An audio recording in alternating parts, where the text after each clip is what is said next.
En avril 2025, l'équipe d'Emera Initiative s'est agrandie. Mélissande, venue tout droit d'un petit village des Hautes-Alpes, est venue travailler à nos côtés pendant 2 mois. Elle me parle alors de son territoire avec des paillettes dans les yeux, de la vallée du Champsaur, du Val Godemar et des puissantes montagnes qui l'entourent. De fil en aiguille, l'idée d'un documentaire est née.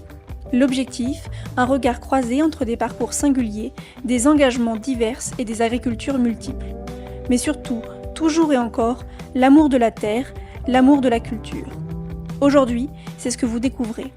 Un documentaire de regards croisés de 4 agricultrices dont les histoires s'entrecroisent et qui cultivent ensemble une agriculture résiliente et au féminin.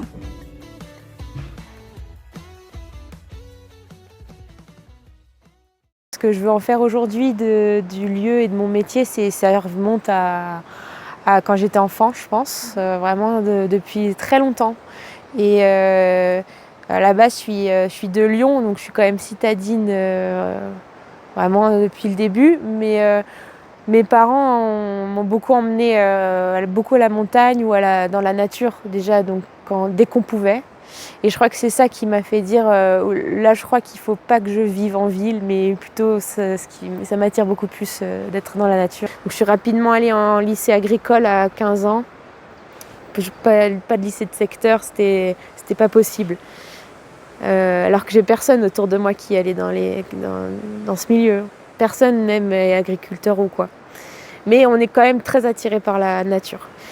Et après, avec le lycée agricole, ça s'est enchaîné. C'était une porte ensuite à découvrir tout un milieu que j'ai adoré. Et ensuite, petit à petit, me spécialiser dans l'agronomie, l'environnement et montagnard. Et à la fin, spécifiquement dans les plantes et leurs usages. Moi, je suis Sophie Josso, je suis sur Ancel et donc je fais du maraîchage bio. Ouais. En vente directe et du coup bienvenue là sur la parcelle au champ et au cerf. Moi ça fait 18 ans que je fais du maraîchage. Oui. J'ai commencé donc en 2007 et sur une toute petite surface parce qu'en fait on est à 1400 mètres d'altitude donc c'est vrai qu'il n'y avait pas d'antériorité dans le Champsaur, donc j'ai commencé petit à petit sur la moitié de cette parcelle. Ouais. Et donc au fur et à mesure, j'ai vu que ça pouvait pousser et surtout qu'on pouvait en vivre. Donc moi j'ai fait des études dans le transport et la logistique et j'ai travaillé dans une boîte de transport sur Gap. Et après donc je me suis reformée au bout de 6 ans, je me suis reformée à l'agriculture en faisant un BPREA. Donc c'est une formation plutôt courte mais qui permet de s'installer aussi, de 9 mois, sur Lyon, parce que moi je voulais que ce soit avec des options en agriculture biologique, parce qu'il n'y en avait pas dans les Hautes-Alpes. Donc après voilà, donc j'ai commencé petit à petit et à vendre sur le marché, sur le secteur d'Ancel. Ouais, moi je suis des Hautes-Alpes. Okay. Je suis née à Briançon, vécue sur Gap et je suis partie pour mes études dans le 66 à Perpignan. Et du coup je suis revenue dans les montagnes, on y est bien. C'était par rapport à nos convictions et à ce qu'on voulait faire et partager avec et faire dans le territoire, quoi.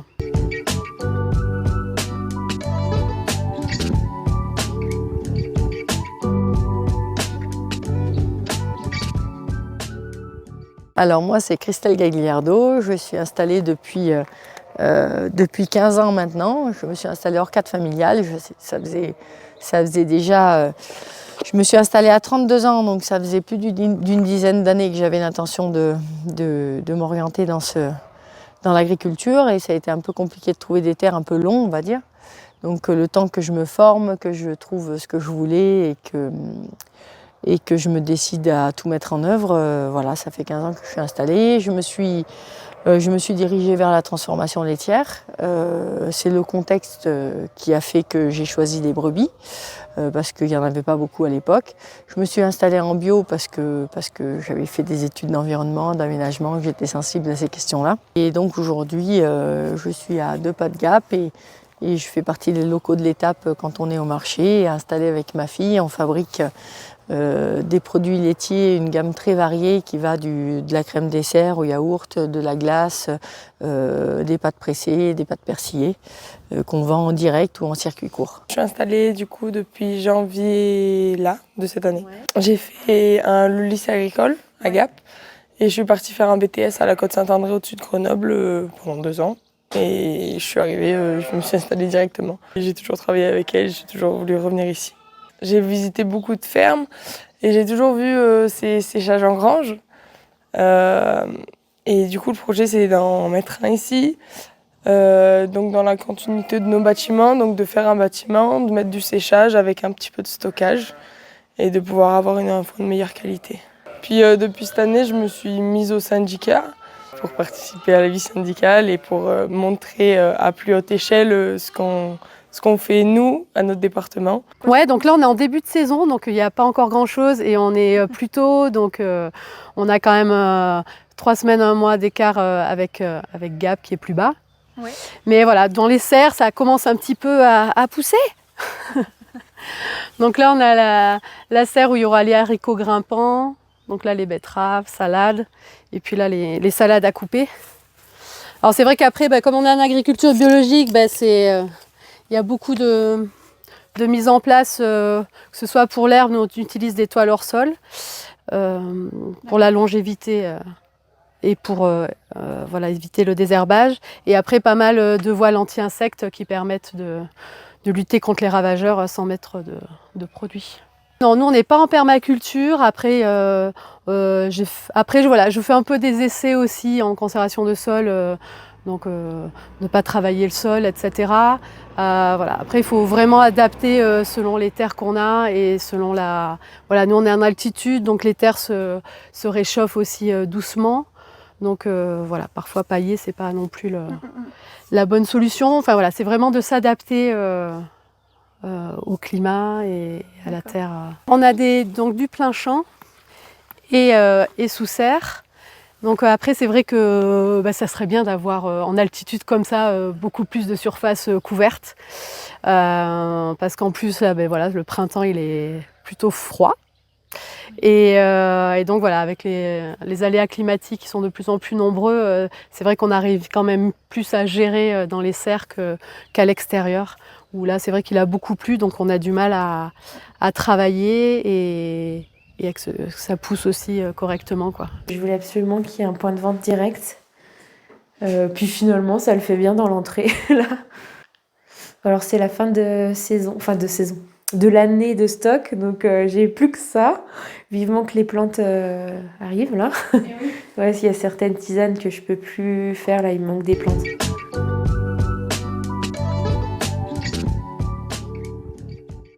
Tout est à base de plantes que je cultive ou que je cueille en sauvage. Et donc ce que je fais depuis le début, c'est les tisanes, surtout j'ai 7 tisanes maintenant. 7 mélanges qui sont chacune médicinales ou aussi qui ont un assemblage gustatif particulier, quoi. C'est ce que j'essaye de faire pour que chacune ait une expérience gustative différente pour tous les goûts. Voilà, aussi. Génial. Ça, j'ai travaillé pendant plusieurs années pour en arriver à... Alors, les propriétés, ça, c'était bon depuis le départ, mais je voulais que la tisane devienne bonne, en fait. Qu'elle devienne pas le truc qu'on boit le soir, qu'on dit souvent, bon, c'est une tisane, machin, bon... Et là, j'essaye de travailler les saveurs maintenant. Ouais. C'est ce qui me plaît le plus, au final, je me suis rendu compte là depuis le temps. Et donc, je développe des tisanes gustatives et ensuite des produits pour la cuisine, quoi, des sels aux herbes, des vinaigres aux herbes, et gommasio et des hydrolats aussi culinaires pour mettre des arômes aussi dans les plats. Donc voilà, je m'axe sur l'épicerie fine finalement et puis la tisanerie. Et vous avez aussi écrit des livres, non ? Et oui, 3 livres, ouais. Les 2 petits Rustica et la sorte de BD des éditions du Mont Blanc. J'ai écrit le premier là, puis l'autre, ça c'est une version pour les usages plutôt internes, ça, plutôt que celui-là est sur les usages externes. Et ensuite, de fil en aiguille, ça s'est su que j'écrivais des trucs. Et le troisième qui est plus axé sur les plantes de montagne, mais pour les jeunesse. C'est une collection jeunesse, celle-ci.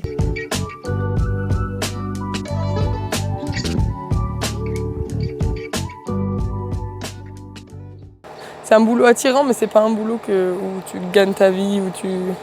Si tu comptes à l'heure, ça marche pas, quoi. Ça, c'est la partie transformation. Là, on a la cuve pour les fromages, pour toutes les pâtes pressées. Après, on fait des lactiques un peu où on peut, on trouve de la place. Après, là-bas, c'est la partie plus transformation yaourt, avec l'operculeuse et la cuve à yaourt, pasteurisateur, quoi. Et après, il y a la machine à glace qu'on utilise de temps en temps, qui prend juste de la place. Après, il y a toute la partie frigo, là. Et on fait tout ce qui est pâte pressée, donc on fait de la tome. On essaye de faire de la raclette. On fait de la tome aromatisée avec des ours. Après, on fait des pâtes molles, brebichon, camembert. Après, on fait du bleu. Et après en yaourt, on essaye tous les parfums. On fait dans les petits pots, on a framboise, myrtille, citron, vanille, noix de coco. Après, on fait des caillés, donc type un peu flan. Et après, on fait un gros pot de 400 grammes parce que ça plaît aux gens, les consignes. Et on essaye vraiment de tout là-dedans. Ça va de l'huile essentielle à la mangue, le thé matcha, le chocolat, tout ça. Waouh!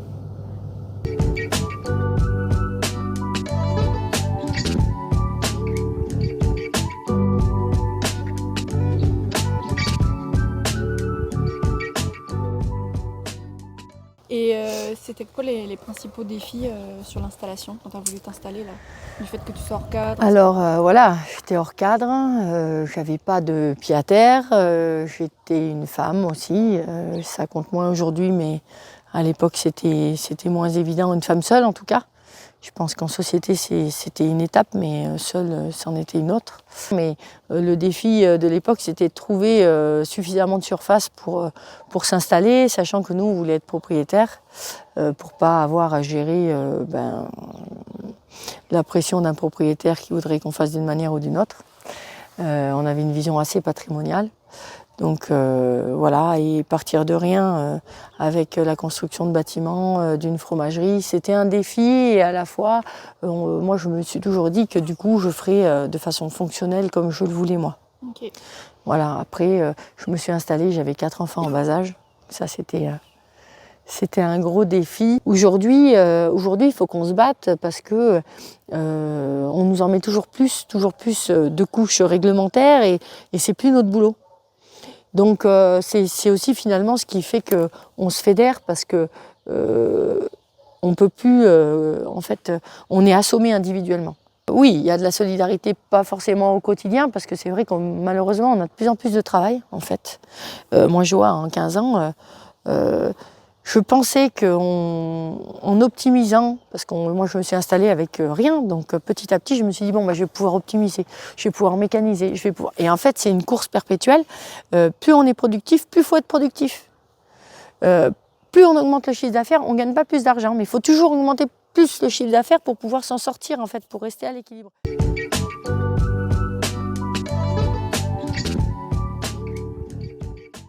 Mais oui, à côté de ça, je suis animatrice nature aussi, parce que je peux pas vraiment vivre de cette activité là pour l'instant. Et je suis animatrice nature aussi à côté au Noyer, c'est en face là-bas, dans un centre de vacances. Okay. À l'année, je suis salariée à 64%, donc ça me fait, dès qu'il y a des enfants en classe verte ou en colo, j'y suis, et puis quand ils sont pas là, je suis là. Mais bon, c'est souvent en même temps là. Mais là, heureusement, on a de la chance, parce que souvent le printemps, je suis blindée, quoi. J'ai toutes les classes vertes, plus la préparation des jardins. Et là, ça va, j'ai eu 12 jours de congé, donc je suis à jour sur les jardins. Mais par contre, j'accueille aussi, bon, c'est tranquillement parce que j'ai pas le temps de tout faire, mais ici aussi. Mais c'est plus des locaux. Centre de vacances, centre de loisirs de Saint-Firmin ou ou ouais, Planète Champsort. Alors je faisais sur place au début et en fait je me dis mais mince, j'ai un super lieu et j'ai réussi à les faire ramener, à les amener ici s'ils avaient un minibus pour ramener les petits, mais c'était génial. Et à terme c'est ça que je veux faire en fait ici. C'est arrêter le salariat, je fais ça pour pouvoir payer le prêt, hein. Pas pour autre chose. Enfin non, j'adore quand même ce métier, c'est ce que je fais depuis très longtemps. Mais à terme, j'aimerais tout faire ici. L'animation, la culture, les événements, l'accueil, tout ça. Et sous forme de ferme pédagogique. Ok. Ferme pédagogique, mais alors pour les enfants, alors comme je suis éducatrice environnement, j'aimerais aussi que ça soit sur le thème de la nature, assez axé au mieux sur les plantes, mais pas que, avec tout ce qui va autour. Et sinon, pour les adultes ou les grands publics, là, oui, axé sur les plantes. Sur ce que je maîtrise, ce qui me passionne le plus, quoi. L'ethnobotanique ou le culinaire, quoi. C'est les deux thèmes qui m'intéressent le plus. Là, vous avez investi ce lieu quand ? Il y a 4 ans. Et puis, c'était pas évident. Là, je commence toujours enfin, à me poser... enfin, parce que j'ai eu des problèmes pour... En fait, j'ai divorcé au moment où on a acheté, et enfin, à la suite de ça. Donc, c'était très compliqué pour garder la maison, et je voulais la garder coûte que coûte, quoi. Donc, bon, bah, j'ai réussi, mais ça m'a pris 1 an ou 2 où j'ai pas continué à penser à autre chose que garder le lieu. Oui, ça a dû prendre pas mal d'énergie mentale Voilà. aussi, j'imagine. Mais tout revient d'un coup. Voilà. Génial. Bah ouais. Donc je vois l'évolution depuis 18 ans où avant je me battais vraiment sur le froid de début de saison qui pouvait venir très tard et à l'automne très tôt. Des gels, hein, j'ai déjà eu des gels fin août. Donc là c'était on couvrait beaucoup les cultures avec des voiles pour éviter le gel. Donc là ça arrive encore mais je trouve que c'est moins fréquent. Par contre on a plus quand même d'épisodes ou de grêle ou de pluie forte et de vent. Alors donc nous on est en agriculture biologique, on a le label AB. Après j'ai choisi aussi de prendre le label Esprit Parc qui est dans le même principe mais c'est sur un territoire. Donc là c'est le parc national des Écrins. Parce que je trouvais qu'on était sur ce territoire-là et que ça pouvait représenter ce que recherche aussi. Et après donc je fais partie d'Agribio 05. Et de la Confédération paysanne, où là aussi il peut y avoir des échanges entre agriculteurs. Ouais. Moi j'ai une maison un peu plus bas, là, à 2 minutes en voiture. Je trouve ça pas mal d'habiter plus loin, même si, enfin, pas sur la ferme, pas sur le site. Ça fait vraiment une coupure parce que, enfin, en habitant ici, je l'ai bien vu, c'est toujours ah bon, bah il y a ça, bon, allez, on va descendre voir, on sait jamais, on est là de toute façon. Et quand tu rentres chez toi, ça fait vraiment une coupure, tu reprends la voiture, tu te dis bah je vais au travail. Je trouve que tu as l'esprit plus tranquille. Franchement, j'ai pas vraiment eu de problème jusqu'à maintenant. Ma maman un petit peu plus, mais moi j'ai pas eu de problème parce que j'ai vécu ici en fait. J'ai vécu toute ma vie ici, les gens me connaissent depuis tout le temps et ils savent de quoi je suis capable, ils savent que je suis potentielle. Enfin, des fois, tu le vois bien dans leurs yeux que c'est pas toujours facile et qu'ils te considèrent pas forcément comme eux. Mais ça va.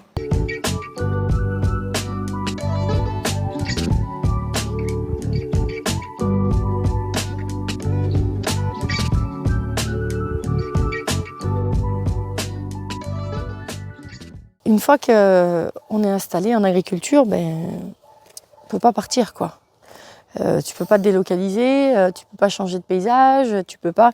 Ça, moi, le changement, c'est un truc qui a soulevé ma curiosité, j'ai envie de dire. Puis je pense que le fait de progresser tous les jours, ça donne du piment à la vie. Nouveaux produits, une nouvelle envie, une nouvelle pratique. Tu as l'impression que... Alors ce métier, c'est un renouvellement chaque jour, chaque saison qui passe, et tous les ans tu recommences, mais c'est jamais pareil.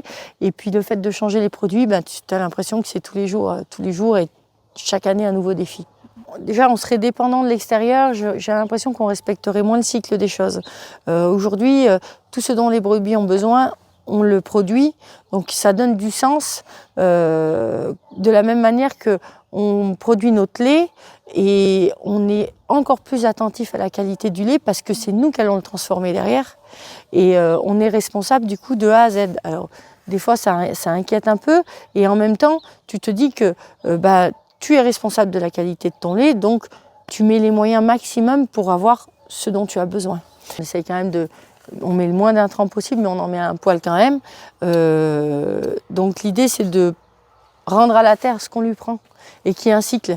On fume les terres avec notre fumier qu'on composte. Voilà, on essaye d'être autonome en fait. C'est vraiment l'idée de l'autonomie, qu'elle soit alimentaire ou sur tous les postes, qu'on soit le plus autonome possible. Voilà. L'agriculture est souvent pointée du doigt sur certaines pratiques, etc. Et nous, on met vraiment en avant les pratiques vertueuses qu'on peut avoir, tant en termes d'impact paysager que d'entretien des espaces. Cette tradition qui est quand même quelque chose à préserver et importante, tant en termes gastronomiques qu'en termes de savoir-faire, que pour l'impact qu'on a sur l'environnement. Parce que dans cette histoire d'autonomie dont on parlait aussi par rapport à la ferme, il y a une idée de respect de l'endroit où on vit. Et tout ça, ça participe à la fois à alimenter, même si on n'est pas des gros producteurs, donc c'est pas nous qui allons nourrir le monde. Puis on partage tout ce savoir-faire qui, pour le faire perdurer, il faut que les gens aient conscience de tout le travail qu'il y a derrière. Et le fait de le vendre en direct, le fait les gens, ils sont très réceptifs et ils n'achètent pas qu'un produit et une qualité, ils nous soutiennent aussi à travers cet achat-là. Et ils en ont conscience, je veux dire, vraiment.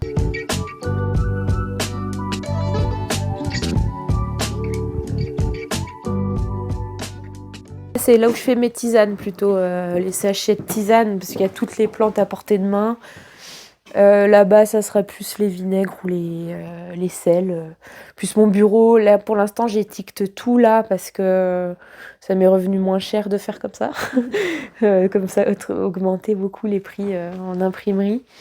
Et là j'ai tout sur place, donc ça c'est pratique. Et c'est idéal pour le séchage parce que ici l'hygrométrie dans les Hautes-Alpes elle est très faible, donc ça sèche très rapidement les plantes.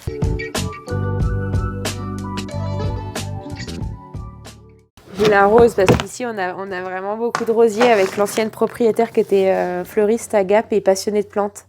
Et du coup elle a mis des rosiers partout, dont certaines qui sont des super variétés aromatiques. Là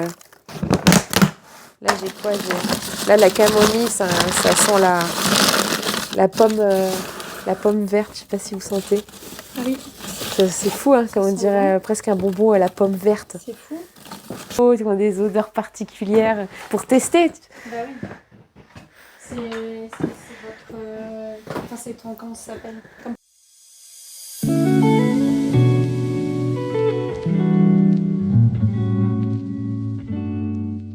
Après, j'ai toujours voulu avoir un certain mode de vie dans la nature, en lien vraiment avec la terre et avec ce qui nous entoure. Et c'est vrai que je pense que c'était une opportunité. Je savais que je voulais pas rester dans mon entreprise de transport. Du coup, et j'avais un grand jardin. Du coup, je savais que j'aimais ça. Après, à savoir si j'allais réussir, ça c'était autre chose. Mais voilà, c'était un peu le challenge de dire allez, on change. Et voilà. Après, il y avait l'opportunité et la rencontre avec mon compagnon Stéphane, où c'est vrai que là, il y a eu cette création, ce projet, où il m'a quand même m'a beaucoup aidé au début. Et après, c'est vrai que lui, il a fait son activité de boulanger. Donc là, sur les marchés, et maintenant en magasin, on vend le pain et les légumes. Et c'est vrai que c'était une petite peur parce que voilà, ça a changé beaucoup. Et après, c'est vrai que peut-être aussi cette idée de l'agriculture, peut-être un peu plus masculine, même si je me le suis pas dit. Mais c'est vrai que je vois qu'avec le tracteur, j'ai mis du temps à le prendre en main, etc. Et maintenant, il n'y a vraiment pas de souci. Hein, j'arrive très bien, mais c'est vrai qu'il a fallu avoir ce petit déclic de se dire que bah oui, c'est bon, j'en suis capable et de mener à bien aussi même l'entreprise. C'est vrai que quand on s'est installé, je pense qu'on a été un petit peu regardé dans le sens surtout peut-être du maraîchage et en agriculture biologique, parce qu'il y a 18 ans, il y en avait quand même en agriculture biologique, hein, de ferme, mais pas tant que ça. Mais c'est sans doute normal quand quelque chose est nouveau. Après, je sais que voilà, il y a des agriculteurs qui viennent et qui me demandent comment ça pousse ces courges-ci, là, voilà. Donc, c'est chouette. des choux. Non, il y a quand même un partage. Nous, on a choisi la vente directe. Enfin, ça nous semblait aussi, voilà, c'est comme l'agriculture biologique, on voulait vraiment se tourner vers ça. Et c'était pour aller à la rencontre vraiment des personnes avec qui on vit et d'apporter voilà, ce qu'on produit directement sur les marchés ou en magasin. Là, au moins, on maîtrise un petit peu, peut-être un petit peu plus de choses, que ce soit ce qu'on apporte et les prix. Et puis, je trouve que c'est intéressant parce qu'on peut expliquer aussi comment on cultive, nos difficultés. Donc, il y a quand même un échange important. Et je trouve que ça permet aussi de me remettre en cause ou de réfléchir à certaines choses.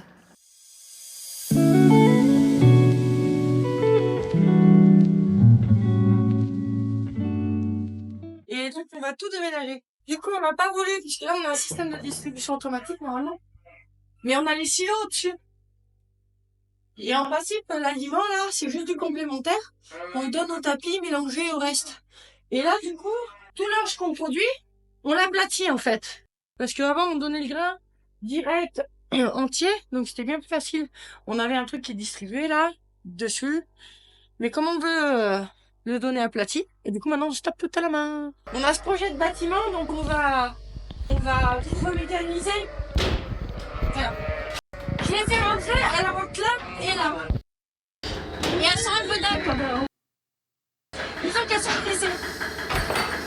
Et le méthode, on s'en même temps.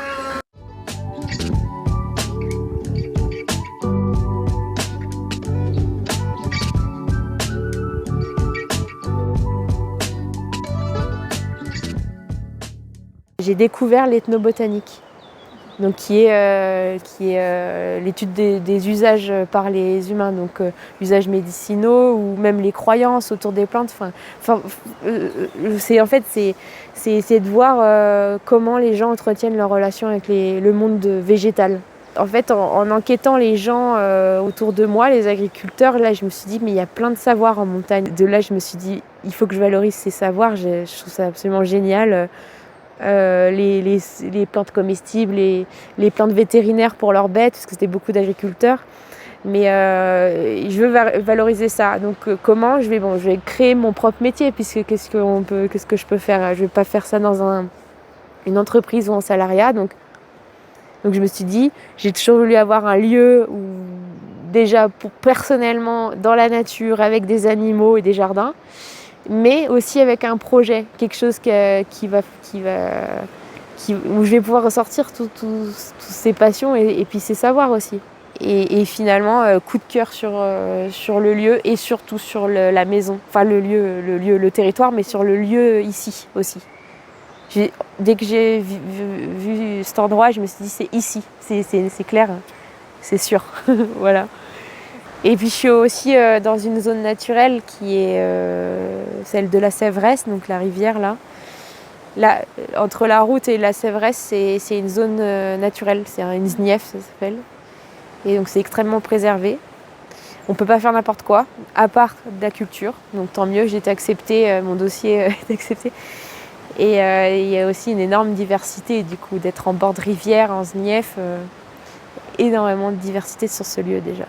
Il y a ce côté à vraiment observer la nature et faire avec.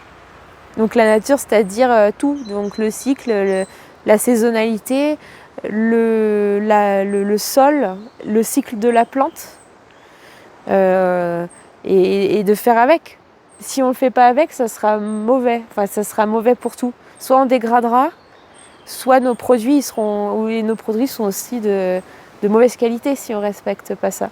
Si on détruit le sol, on aura un sol pauvre, Si on détruit la biodiversité autour, on n'aura plus cet écosystème diversifié qui équilibre nos sols, nos jardins. Et ensuite, sur la plante, si on ne respecte pas le cycle pour la cueillette, on aura des plantes qui ne seront de mauvaise qualité. Donc déjà, il y a de l'observation du cycle de la plante pour récolter les différentes parties. Et aussi de la météo. Chaque plante a sa spécificité. Alors parfois on a les livres pour nous le dire un peu, mais pas tant que ça. Donc c'est par expérience après.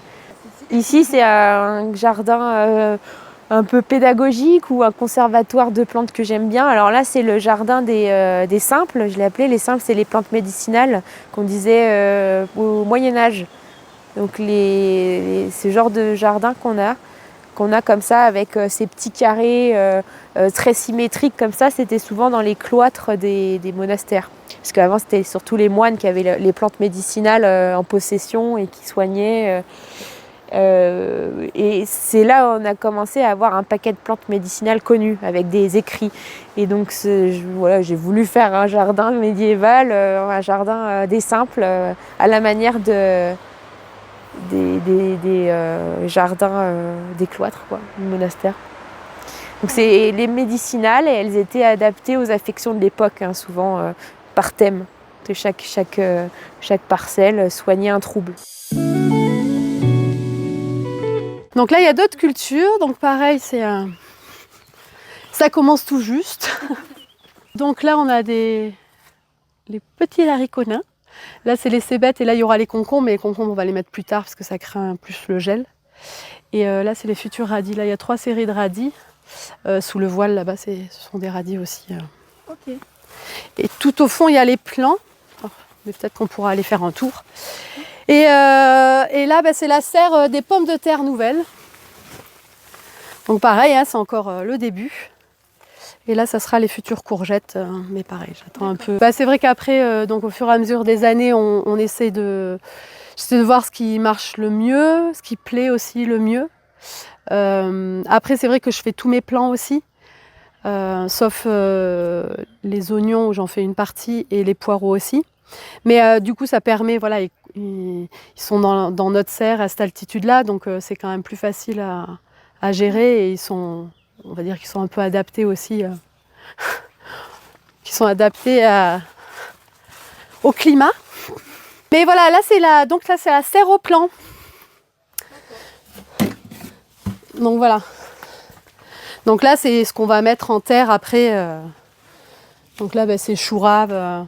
Mais voilà, donc ils poussent ici. Après, on les implante dans la serre. Oui, donc les semences, moi, je n'en fais pas. J'avais essayé en début.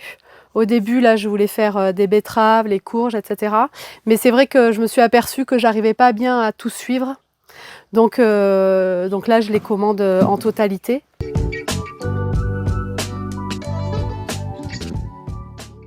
Quand tu fais pour l'avenir, c'est quand même plus facile de faire les choses que quand tu fais que pour toi. Ça impulse une dynamique, c'est certain. Voilà. Après, du coup, j'ai plus envie d'améliorer les choses pour que ce soit plus facile pour elles. La chose à laquelle je suis attachée, c'est la terre, c'est mes bêtes, c'est vendre quelque chose qui soit qualitatif et c'est donner le sourire aux gens. Nous, on a fait tout en rose. Parce que moi, quand j'ai démarré et qu'on voulait faire de la com, on me disait non, le fromage c'est vert, c'est marron, c'est masculin, c'est des noms masculins. Les noms de fromage sont tous des noms masculins. Je lui ai dit nous on va prendre le contre-pied. Nous ça sera tout rose. Ça sera 100% féminin. Et voilà, quand tu as quelqu'un qui arrive qui te dit il est où le patron, je sais pas, il est parti. J'attendrai qu'il revienne. C'est juste une habitude. C'est juste le poids de la société. Après c'est certain que nous, aujourd'hui, moi, j'ai plus de difficultés, mais parce que, encore une fois, on est une entreprise où on est là, on est connu. Donc les gens qui arrivent, ils savent que c'est moi, que c'est une femme, et que voilà, sinon ils tomberont sur ma fille, et voilà, tout le monde le sait. Donc on n'a plus l'occasion de se confronter à ça. Mais c'est toujours une réalité quand même. Il y a encore des problèmes avec les cardans, il y a encore des problèmes, voilà, c'est trop lourd, trop difficile. Après, on trouve le moyen d'y arriver quand même. Mais c'est vrai qu'il y a beaucoup de choses qui sont encore trop difficiles. Après, c'est difficile pour les hommes aussi, en fait. Sauf qu'ils ne le disent pas, et puis qu'ils sont un peu plus costauds, donc c'est un peu moins dur, ils y arrivent quand même. Mais c'est vrai qu'il y a encore des efforts à faire là-dessus. C'était un monde masculin, mais c'est pas seulement ça le problème. C'est un monde fier, le milieu paysan. Donc il n'y a aucun moment où il y en a un qui va dire non, c'est trop lourd. Bah non, c'est trop dur. Non, c'est jamais trop dur, c'est jamais trop lourd, c'est jamais trop difficile en fait. Et t'as jamais mal. Donc moi, ma coupure, c'est de dire le dimanche, je ne travaille pas. Dimanche, sauf s'il me fait mauvais ou quoi, mais je m'en vais, quoi. On fait le minimum à la ferme, c'est-à-dire qu'on essaye de préparer le samedi, parce qu'il y a toujours une astreinte, on essaye de préparer. Si on est dans le coin toutes les deux, on travaille vite fait toutes les deux, mais sinon on essaye de, voilà, si on a une qui part carrément en week-end, en dimanche quoi. On essaye au moins d'avoir un dimanche pour nous. Le cercle est très restreint quoi, parce que t'as pas le temps, souvent on part quand on a fini, il y a un contretemps, on part 1 heure après, on n'est pas...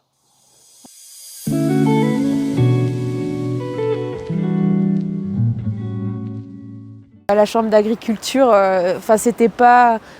J'avais l'impression que c'était encore un projet, un nouveau projet de plantes. Non, vraiment, je n'ai pas du tout été accompagnée. Même, je crois que pendant plusieurs temps, je n'avais pas les bons statuts ou quoi. J'étais très, très mal renseignée. Mais ce que je dois déclarer comme parcelle ou quoi. Vraiment, c'était comme si... c'est pas comme je suis pas une vraie agricultrice, quoi. Les vrais agriculteurs, c'est un tel qui ont des hectares et qui pour les... Bon, vous voyez, moi j'ai l'impression que c'était pas du tout pris au sérieux et on m'a rarement bien informée, quoi.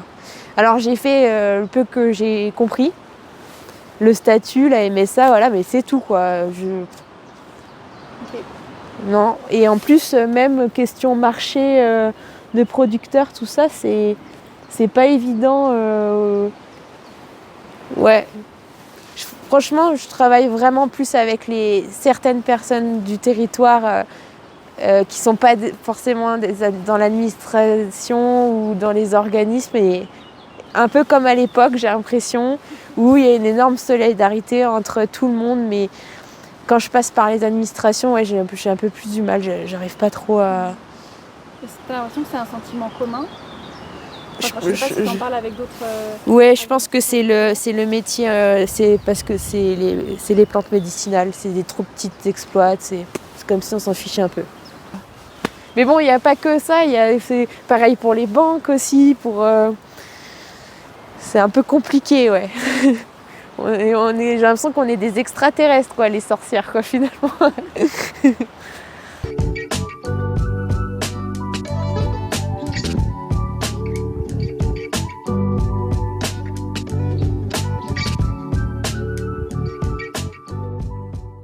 Pendant les 5 premières années, j'avais pas de tracteur, j'avais un motoculteur. Mais c'est vrai qu'après, là, au passage au tracteur, donc moi j'ai fait petit à petit. Mais c'est sûr que le physique, c'est vrai que ne correspond pas. Je trouve que c'est pas très ergonomique pour une femme, en effet, ouais. Donc il y a quelques aménagements à faire ou à réfléchir. Mais c'est vrai que voilà, c'est pas encore tout à fait fait pour nous, ou en tout cas celui que j'ai n'est pas forcément très adapté. Mais voilà, après on essaie de trouver pour pallier un petit peu à ces problèmes-là, quoi. La production donc a lieu ici. Après, donc on faisait les marchés, on en faisait 2 hebdomadaires. Et là, on a changé, on a pris un local sur Pont du Fossé qui est à 10 km, où là, on a 3 matinées de vente. Et donc on fait une vente à la ferme le mercredi soir. Et on fait partie d'une AMAP aussi, sur le territoire du Champsaur. Et la livraison a lieu aussi le mercredi soir. Après, je fais aussi des visites au champ.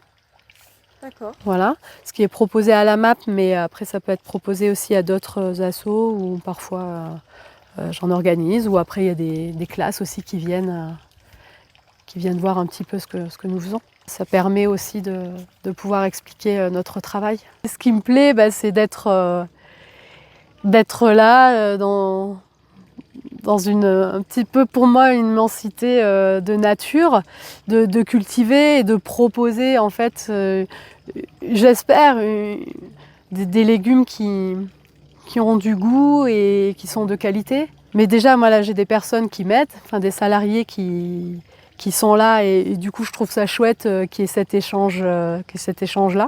Donc ouais, je crois que c'est un peu tout ça qui est important et puis ce projet qu'on a su mettre en place et qui se pérennise, quoi. Alors je n'arrive pas forcément tout le temps à tout conjuguer, toutes ces vies-là. Après, c'est vrai que c'est vraiment un tout et non, moi je cloisonne pas, j'y arrive pas. Je me dis qu'il y a des périodes où faut y être parce que le temps est comme ça et qu'il faut s'adapter. Et donc j'essaye après d'être à un autre moment plus présente. Donc là, je n'ai pas encore trouvé l'équilibre. Je ne sais pas si je le trouverai. Parfois, c'est quand même plutôt difficile. Et d'autres fois, je me dis que c'est tellement chouette ce qu'on vit. Les enfants aussi viennent au champ. Il y a quand même un échange, etc. Donc après, c'est vrai que par le magasin, j'espère qu'on va arriver à avoir un autre équilibre. Où là, c'est vrai que les marchés, ça prenait pas mal de temps. Bon, là, il y a la vente au magasin, mais c'est aussi beaucoup de manutention. Donc physiquement, c'était quand même plutôt difficile. Moi, je faisais les marchés toute l'année. Donc même l'hiver, avec des légumes, ça veut dire qu'il faut bâcher, qu'il faut fermer son stand, qu'il faut chauffer. Et tout ça, ça prend de l'énergie. Roya, viens, viens. Viens. Gauche. Gauche. Viens, viens, viens, viens. Viens, voilà. Viens, à droite, à droite, à droite, à droite, à droite. Gauche. Gauche. Mais même au syndicat, les femmes, des fois, elles n'osent pas trop se montrer. Au département, je suis pas trop. J'essaye de monter, pour l'instant, je suis qu'en apprentissage, donc je dis pas trop grand-chose. J'essaye de comprendre avant de dire quelque chose, mais j'essaye de monter un peu. On est allé dans l'Oise, dans les grosses réunions, quoi. Dans l'Oise, et là, on va dans le Gers, là, dans un mois. Et quand tu commences à aller ailleurs, tu commences à connaître vraiment les autres productions et discuter même avec les autres gens d'autres départements et voir leurs problématiques, c'est hyper important.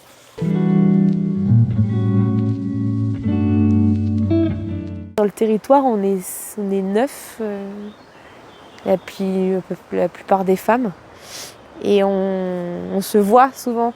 C'est un peu le groupe de sorcières, quoi. Mais dans le bon sens du terme, hein. C'est pas négatif, quoi. Okay. C'est vu comme... Ah oui, pour l'indépendance, la connaissance de la nature, des plantes, de faire comme je l'entends, enfin tout ce qu'on peut imaginer, ouais, vous voyez. L'hiver, on essaye de se voir au moins une fois pour faire le point ou pour parfois s'échanger des plantes qu'on n'a plus, on fait des trocs ou des soucis ou des conseils ou des choses comme ça. Enfin voilà, c'est un moment qu'on aime bien entre nous, quoi. Et c'est sorcière, quoi. J'ai envie de plus en plus de développer une sorte de guinguette. Du coup, là, on pourra se restaurer et goûter les plantes, quoi. Parce que vous avez remarqué que c'est ça qui m'intéresse bien maintenant. Voilà, l'exploite. Là, c'est là où je cultive toutes mes plantes. Là, c'est plus des rangs. Là, c'est moins les jardins mélangés. Je cultive 35 plantes là. J'ai fait en sorte de pouvoir gérer tout ça seule. Donc j'ai 1000 mètres de culture seulement, c'est assez pour moi. Donc 1000 mètres, ça suffit pour avoir tant de produits à l'année que je vends seulement en local. Donc la maison de pays, marché de producteurs ici, un peu la boutique en ligne, mais c'est tout. Et comme ça, c'est ok, je peux tout faire. Après, je trouve que ce qui est intéressant, c'est c'est qu'en fait, le maraîchage et je pense le monde agricole, c'est qu'on ne reste pas sur une technique, on est toujours dans l'évolution, à la recherche de nouvelles choses ou de s'adapter et donc on se remet toujours un petit peu en question. Ce qui est dans ma pratique là pour l'instant, mais le plus difficile, c'est que je ne suis pas encore autonome dans l'apport d'amendements et de fumier parce que j'en ai pas. J'ai pas de bêtes et c'est vrai que j'en ai pas de disponible. Donc voilà, donc j'en achète. Donc c'est vrai que c'est pas toujours le mieux, quoi. J'ai la sensation que les femmes ont peut-être des projets un petit peu plus atypiques ou qui ne correspondent pas forcément à une liste, ne correspondent pas à une liste précise de la Chambre d'agriculture ou d'autres administrations. Donc je pense que c'est peut-être plus là une petite problématique à creuser, même si peut-être que maintenant ça a changé. Mais je sais que quand je me suis installée sur une toute petite surface, moi j'ai eu du mal un petit peu à faire entendre que bah si, c'était comme ça que je voulais m'installer et que oui, ça allait fonctionner. Je pense peut-être la visibilité des femmes en agriculture, si c'est un projet un petit peu atypique, peut être plus difficile à promouvoir.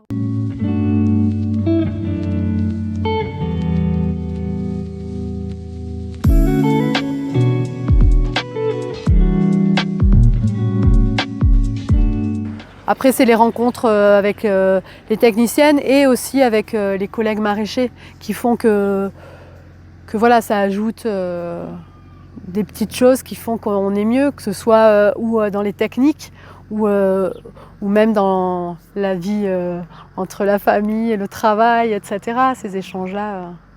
Aussi de se dire, bah, tiens, ils vivent la même chose que moi ou les mêmes difficultés. Ça, c'est important aussi. De ne pas se dire qu'on est tout seul. Je trouve que ce qui est vraiment important, c'est ce qu'on fait, enfin ce que je fais, et de le partager et de le faire comprendre aussi. Si la personne comprend plus agricultrice, ben, je trouve ça bien de dire agricultrice, paysanne bien sûr. Je pense que ce terme-là, ça répond à des racines plus profondes. Et je pense que bah oui,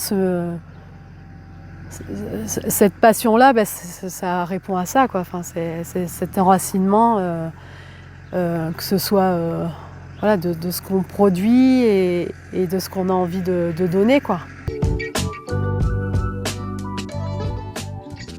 En ce moment, c'est un peu le thème, hein, la féminisation du métier, etc. Donc on en parle pas mal. Ce qui me plaît, c'est qu'on rencontre ces femmes qui sont agricultrices, qui mènent leurs exploitations et tout.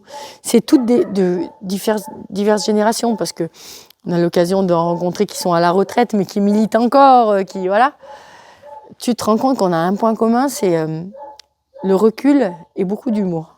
Quand tu as un gars qui vient chercher, qui vient sur l'exploitation parce qu'il s'est embourbé, qui vient chercher un gars qui conduit le tracteur pour le sortir de la mouise, et qu'il te dit il est où votre père, il est où votre mari, c'est drôle, quoi. Puis c'est drôle surtout la tête qu'il fait quand tu lui dis écoute, si tu veux que ce soit moi qui te sorte, j'y vais, mais sinon tu vas rester là-bas.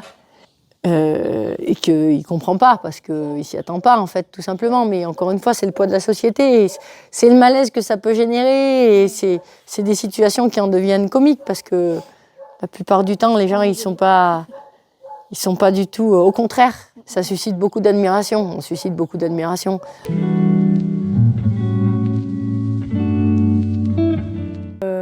Côté pénibilité physique, c'est vrai que ça, c'est un truc qui m'agace, c'est que tous les outils les outils ou des tondeuses ou des rotophiles que je peux utiliser de temps en temps pour m'en sortir, et ben c'est pas du tout adapté à ma morphologie. En tout cas, je me rends compte que je me tape alors que j'en fais pas beaucoup, hein, je fais très peu régulièrement, mais des tendinites, comme c'est pas adapté à mon corps, ça tape à des endroits qui ne sont pas protégés parce que le machin il me protège pas. Enfin, oui, vraiment, tout est trop grand, les gants, les manches d'outillage, trop lourds du coup.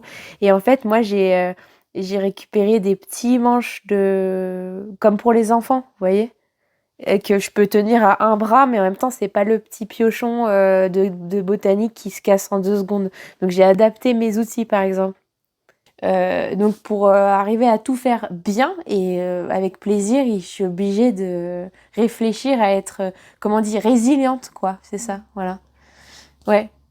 Est-ce que ça, c'est un truc féminin aussi, peut-être, la résilience? Je compare des fois par rapport à d'autres personnes, d'autres garçons, quoi, qui vont aller d'un coup, alors que non, moi, je vais peut-être voir plus loin parce que là, j'ai tout ça, là, dans le moi. Le cycle aussi féminin. Alors là, non, attends, faut pas du tout que ça tombe là. Enfin, il faut que je fasse ça avant parce que sinon, si je passe ça, je vais être crevée à ce moment-là pour pouvoir être plus endurante et pour pouvoir tout affronter finalement, mais sans pénibilité. Oui, c'est vrai que ça, c'est quelque chose que je réfléchis, oui, sur une vision large, ouais, lointaine, pour me préserver. Mine de rien, c'est un projet néo-rural comme ça, mais je veux pas du tout que ça devienne de la consommation d'activités, des choses comme ça. Je veux vraiment que ça soit des moments uniques, des expériences. Et ben, ce qui serait chouette, c'est que ils comprennent, en tout cas pour ceux qui sont un peu en ville, un peu éloignés de notre monde, que nous, on est restés à nos racines en fait. Et qu'on a gardé du bon sens, où on est revenu, pour mon cas. Moi, je suis une rurale, hein, mais on trouve le sens de la vie dans nos gestes de tous les jours, en fait. Et qu'eux, ils se font une idée de ce qui est le cycle de la vie. Alors que nous, on en fait partie. Et ça serait bien qu'ils nous fassent confiance. Plutôt que se faire des idées, il faudrait voir ce qui se passe réellement. Voilà.